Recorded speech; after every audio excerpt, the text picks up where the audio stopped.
You heard me talk a lot about careers, about progression. You were the first person to read my book when I wrote my manuscript. Yep. So having heard all of that, what advice have you heard me give or secret have you read in my book that you're like, okay, I think is the most important from Kendall's expansive repertoire of advice? What would it be? You should have given me prep on this one because, she works in an office. We have two doors right here that a lot of times are open. So I've been listening to her talk for 3 years. And every once in a while, I'm, doing laundry or whatever. I'm in between work calls and I hear something and I just kind of, that's really good. That's a good one. But there's always one that kind of comes to mind. It's executive presence combined with interviewing skills. You need to kind of understand what the outcome is and then find a way to reverse engineer into it. Because being able to control that conversation only comes if you're understanding where you want the conversation to go.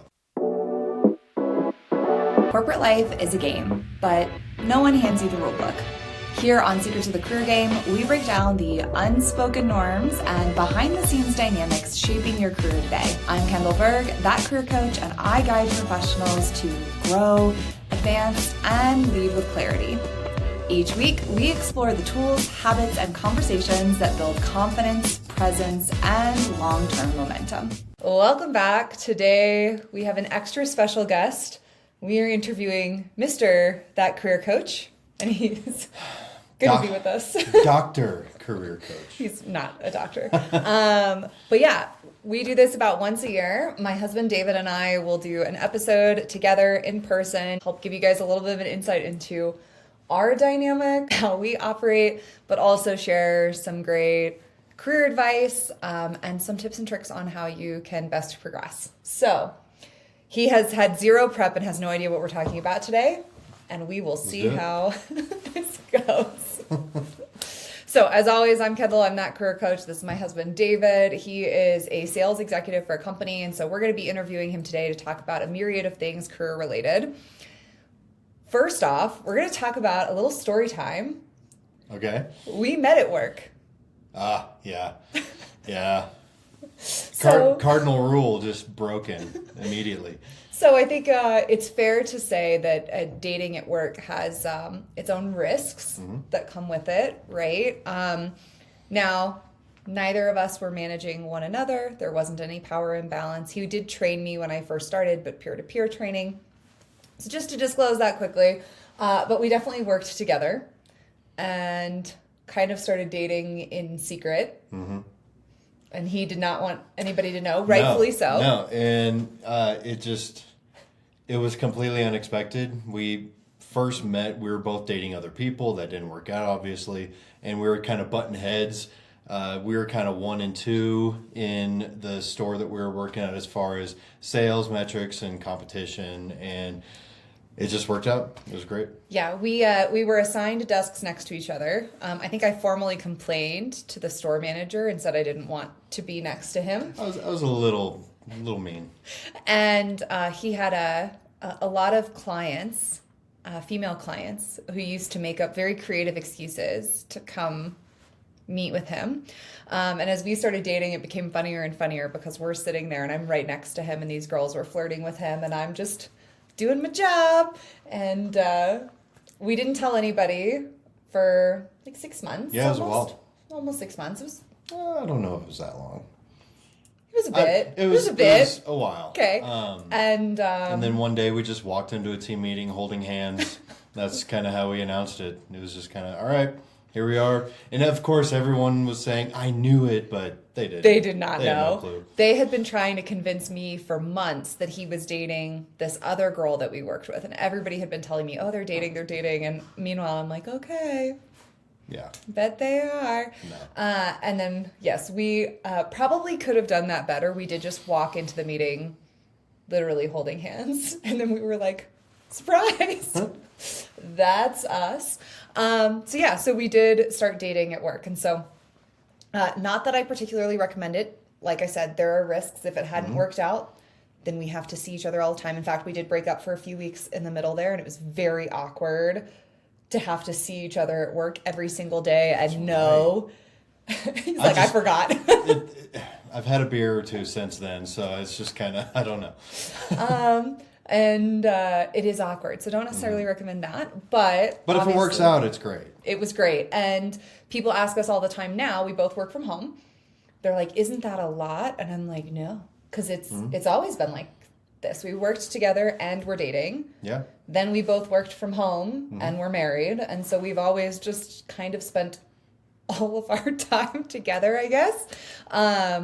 Now we do have separate office spaces. I think we found that out during COVID when I moved to work from home, that us both being together all the time did not work. Yeah, we had her set up in the dining room across from my office, and so we would just kind of look over our laptops and monitors at each other every once in a while. So that was fun, though. It was fun. It was fun, but it wasn't sustainable. No. And if you guys grew up, if anybody's my age, and you grew up watching Home Improvement, you know, the neighbor whose eyes are just above the fence. Wilson?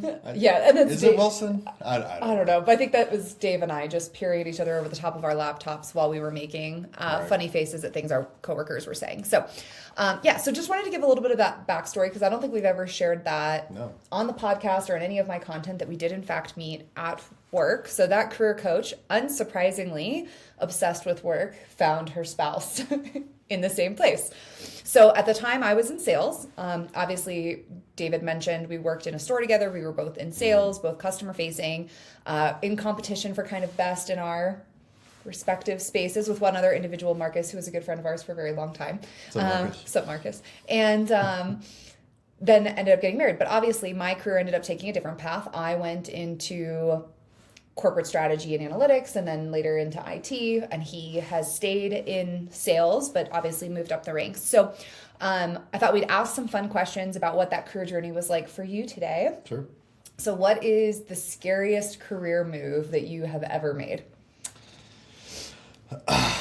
Man. I have a theory. It's funny. Your theory is probably accurate. You know me really well. So I was a legacy AT&T family member, and I worked at AT&T for the first 13 and a half years of my career, and I thought I was going to retire at AT&T. I was going to stay there forever, and ultimately I was kind of poached away to another client, or it was a client of mine at the time, and they were a small company, maybe a couple hundred employees, kind of a startup feel, and being able to leave tenure and hypo and all of the different trajectories that I had kind of lined up over 13 years of networking, and just essentially starting fresh and joining a company that I didn't really know anyone except maybe one or two people at. It was a lot.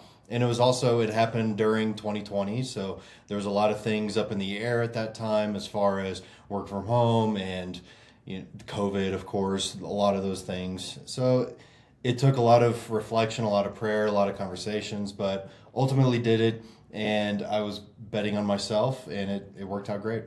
Yeah, that would have been my guess, by the way. Long-winded, but essentially that. No, and it's not long-winded, and it's very true. We talked about it a lot.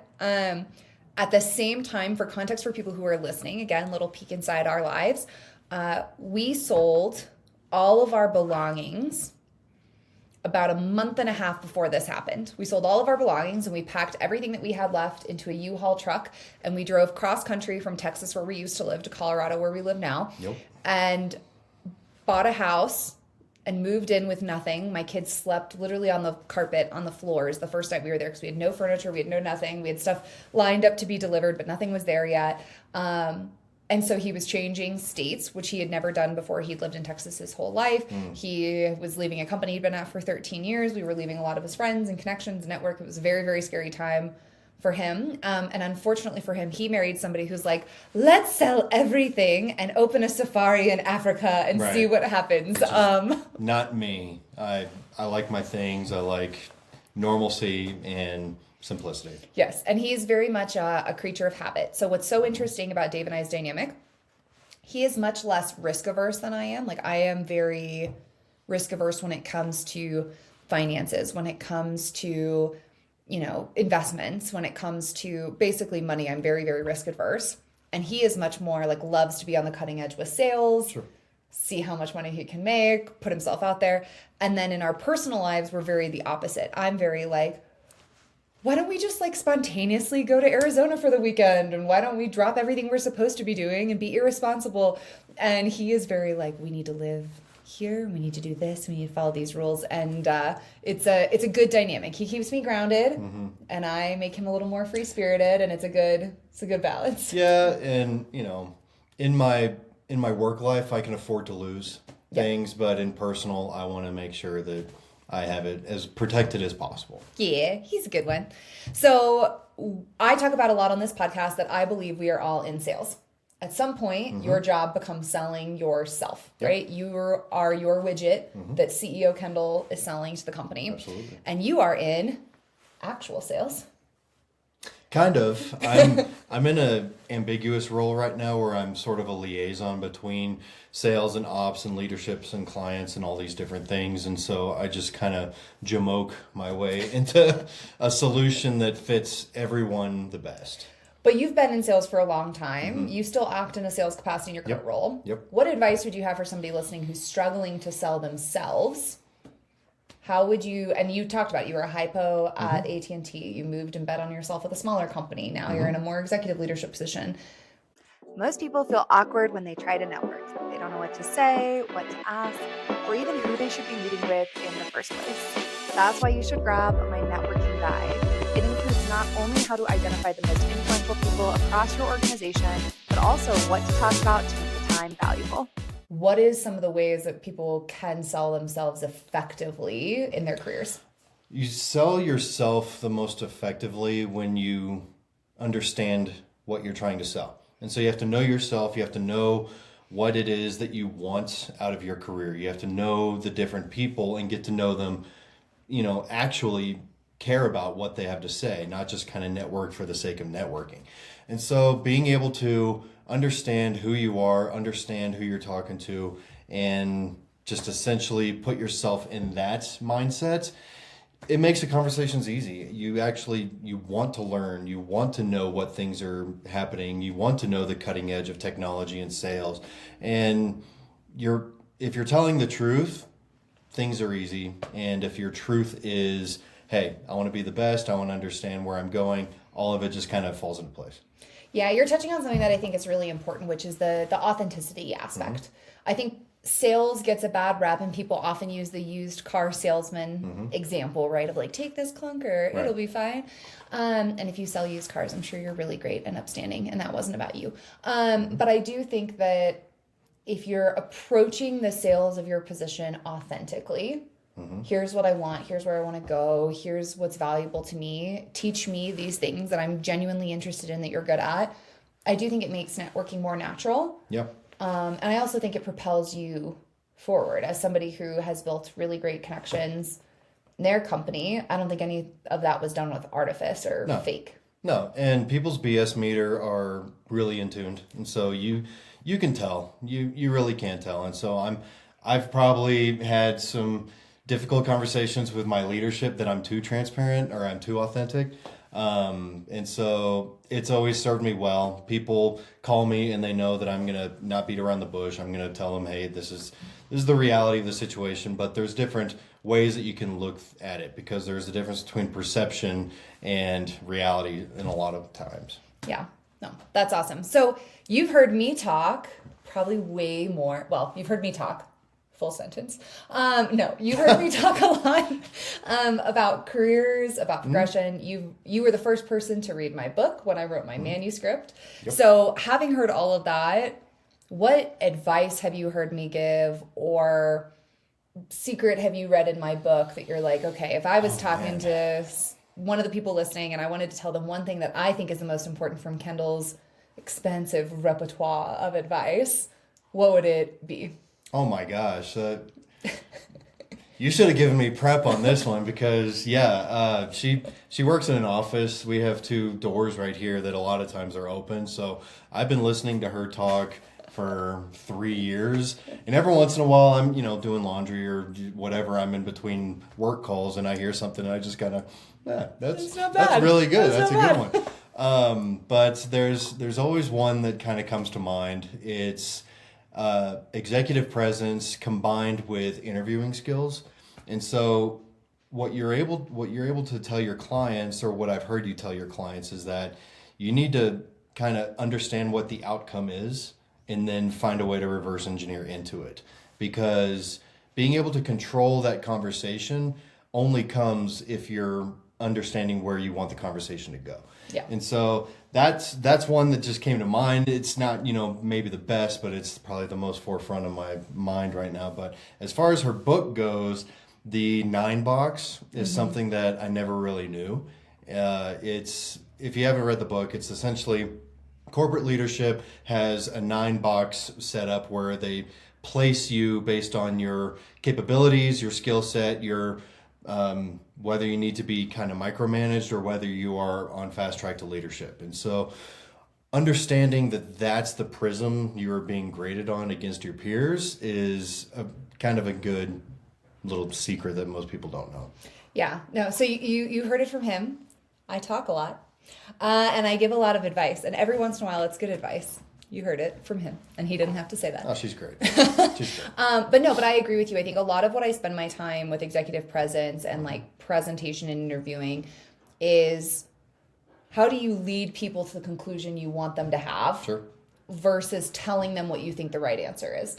And I think a lot of the time in our careers, we get stuck in knowing that we're right, believing that we're right, like this is the right idea, this is the recommendation, this is what we should do. And when we feel so strongly about a specific topic, instead of getting more information from other people, instead of learning from them, instead of leading them to that solution, we have a tendency to push, like you should do A because I said so and it's the best and I'm right and I know what I'm doing. But if you can get somebody else to go, you know what I think we should do? We should do A. And you go, what a wonderful idea. I would love to. Here's a total pitch deck on how to do idea A. I think it usually ends up much more successful. So I'm glad that that's one that resonated with you. she's very humble, but also she has a great way of being able to listen to people's feedback and their situations and circumstance and give not only tactful but strategic insight, because she's had quite a few jobs and a lot of exposure to just essentially leadership decision making at corporate. And so it's very authentic. That seems to be the theme of today. Yeah, it's funny because in a marriage, when you do something like what I do, it's very common to complain about your job to your boss or to your spouse, right? It's very common to say like, oh, I had this meeting, it was really frustrating, or oh, my coworker did this or whatever. And I certainly complain about my job to my spouse, but he'll complain to me and I'm like, are you complaining to that career coach or are you complaining to Kendall and Right. you just want me to be like, oh baby, that's so sad. Yeah. And so I do have to preface sometimes. there's a lot of filtering that happens between the two of us to make sure that I'm not like, oh, you know what you should do all the time. Right.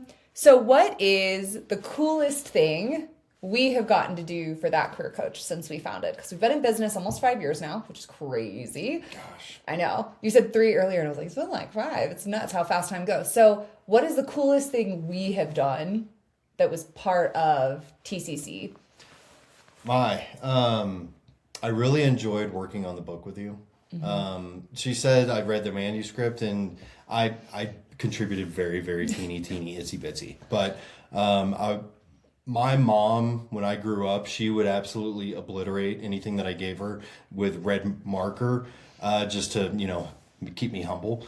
And so, so I've inherited that trait, and she would give me that and I would have to print it out on, paper and just go and do that. But seeing your thoughts and capability vomited onto that document, it was fantastic. And so I was really excited for you, how you were able to go and do your live stream, which is become an author, and you get to do the audiobook and you get to do the whole 9 yards.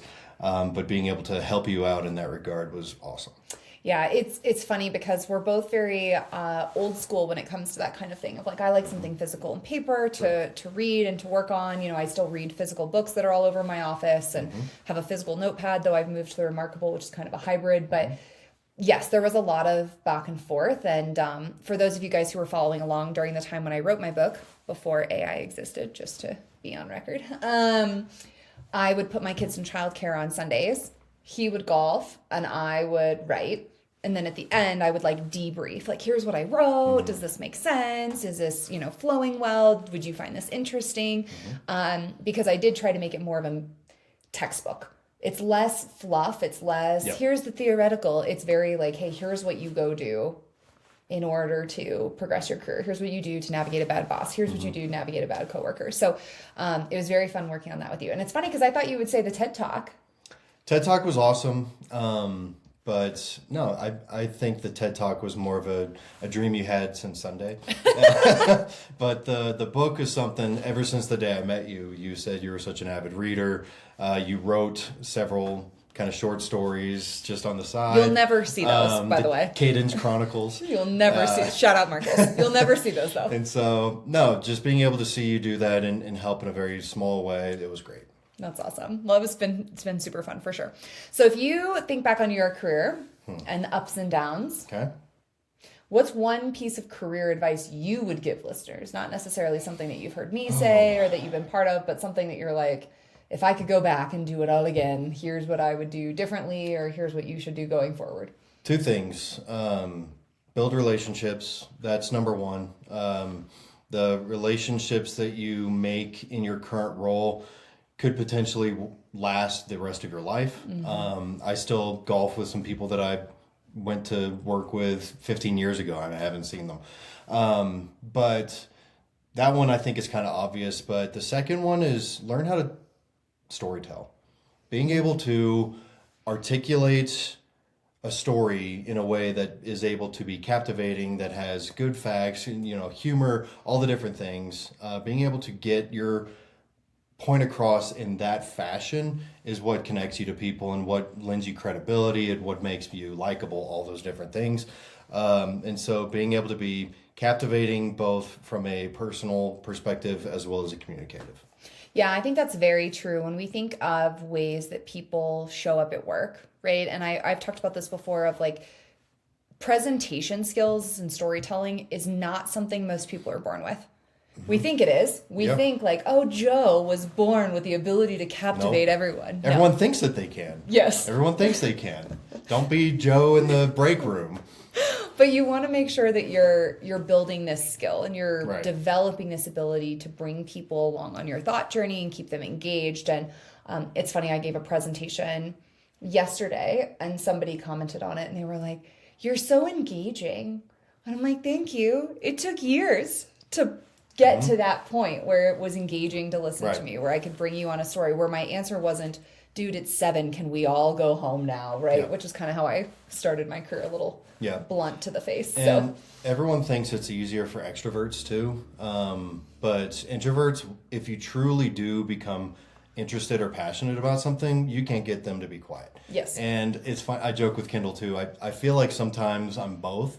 So I'm an omnivert. Sometimes I'm bouncing around, can't wait to talk to people, and then sometimes I'm just kind of like, all right, I'm going to keep my camera off and I'm just going to say thanks at the end of the meeting. Yeah. And I mean, those are my favorite meetings as an introvert. I'm like, oh, I was here. Thank you so much. Thanks, everyone. Yes, exactly. So as you think of our life, so we've been married 13 years-ish now, together for longer. Crazy, right? And you think of where the world is going in the future. Okay. How do you think careers are going to change as you look ahead, as you look to like our kids' generation, for example? Do you think things are going to operate similarly? Do you think there's going to be shifts? Do you think the advice that we've given is timeless, or will it change? Love to get your perspective on, like, we will never know, but if we were to put on our time traveler hat. You never know. Right now, what's top of mind the most is AI and the proliferation of it. Some people see it as just additional tools that you can use in the belt or just whatever, but others can see it as a new industrial revolution where if you are not learning ways to be able to make yourself more effective, more impactful, more capable through the help of technology, you're going to get left behind in one way or another. And that's kind of been the case forever. If you refuse to learn Outlook or Word or Excel or Teams or any of these different things, you are at a major disadvantage to someone who is currently your peer, even if you may be more outspoken, better learned, all those different things. So that I think is the future, but we don't really know. Yeah. I also think, AI has some really great capabilities from a technical aspect, but in the end, the ability to build relationships and really cultivate them and network effectively and tell a story, I don't think that those go away. Correct. Right? AI may help with the written portion. Right. But Yes. if you've ever asked AI, like, what should I say in this meeting? Whatever it spits out is probably not exactly what you would say. It would sound very artificial. And so I do think there's always going to be this aspect of people. Correct. And whether your job becomes more AI management and less tactical execution or not, right? I do think that the people aspect of this continues to be what's really important. 100%. Yeah. 100. And I can tell when I'm talking to a bot. Oh, yeah. Because then I'll send back a bot note to write back. Yes. But yeah, interpersonal communication and relationship building and storytelling, that won't go away. But the future of the workplace, I think if you're better armed, you're going to be in a position of success. Yeah. So if you had to pick jobs for our kids to do, not necessarily each of them specifically, but knowing what you know about the workplace, having been in corporate for an extended period of time, looking ahead at the proliferation of AI and what that's going to be, if you were like, if I had control over my kids' careers, which let's all be honest, we don't. We wish we did. We don't. What would you say, like, ooh, I wish they would do this when they grow up, or it'd be so cool if they could do X, Y, Z? It's impossible question, but based on their specific personalities, Kenzie is so artistic, so creative, so just excellent whenever she wants to dive into something. So for her, I could see kind of a creative marketing type of role, or maybe even some sort of curator of her own art. But as far as if it was a career in a corporate setting, marketing, analytics, ops, something along those lines where she can just kind of be creative. Everett, I think he's just going to own his own company. I really do. I think he's very cerebral, very able to pick up on patterns and recognize it quickly. He wants to become the most learned on something the minute that he shows interest in it. So I really do think that he's going to find a niche, and he's going to be able to just figure out a way to sell it, move it, be successful. Yeah, I probably agree with that. I think anybody who's listening to this who's in marketing would argue that marketing's not very creative and it's a lot of spreadsheets. Don't worry, I see you. I think he's meaning more like advertising, creative development. But I do think Fair. Ken's, I could see her, as an influencer, I think she would love that, which I don't know that I love that for her, but she would be great at it. Yeah. But I could see her as owning a hands-on business, right? So whether that's like a hairdresser, or she makes her own art and she sells it on socials, or she is a makeup artist and then has a social media following. Like I could see her doing something like that. My daughter is like the craft queen. There's paper and markers and pencils everywhere all the time. I would like to amend my Kenzie statement. I think she's going to be an author. Ooh, I could see that. I could see that for her. She's very crafty. She writes books right now for fun and illustrates them, and then loves to tell us the story. Yes. I still have The Dragon Princess in my office. Yes. Original copy. She wrote. Yeah, so funny story on the author topic. So she comes home from school a couple weeks ago, and she's like, my friend's mom wrote a book, like a real book that you can buy in the store. And I was like, cool. Your mom wrote a real book that you can buy in the store. She was like, no, like a real one. And I was like, kid, way to hit the ego. And it always makes me think of Chris Pratt's nephew or son was like, did you know I got to meet so-and-so? And Chris Pratt's like, they're famous. I'm Chris Pratt. What the heck, right? It always makes me think of that my kids just don't think I'm cool because I'm their mom. And I was like, it's kind of cool. I did write a book once. But I agree with that. I could totally see her as an author. And I could see Everett really running his own tech business of some kind, whether that's AI code generation and vibe coding, or that's some type of, physical, tactical product. He's very engineering minded. Reminds me a lot of our nephew. Yeah. But I could see him being very very successful in that. He's got huge personality to Oh, go yeah. with it. And so that will serve him very well. He's accidentally popular, if you can understand that. So he just lives by the toot of his own horn, and people are just kind of drawn to that like gravity, and it serves him well. He's very funny, not on purpose. Very funny. And he doesn't get the joke, but everybody else gets it, and it's really enjoyable for us. So, well, awesome. Well, thank you so much for coming on the podcast. Yeah. Like I said, we like to do this kind of Yeah. once a year. I think this shows you guys a lot more of my personal life, what our lives are like, kind of how we operate together, how we think about the future and careers and our kids. But happy Father's Day. We appreciate you coming Thank you. on the show. Thank you. And then if you guys like today's episode, make sure you leave us 5 stars. If you have questions for David or myself, make sure you leave them below. Otherwise, we'll check you out next week with another great episode.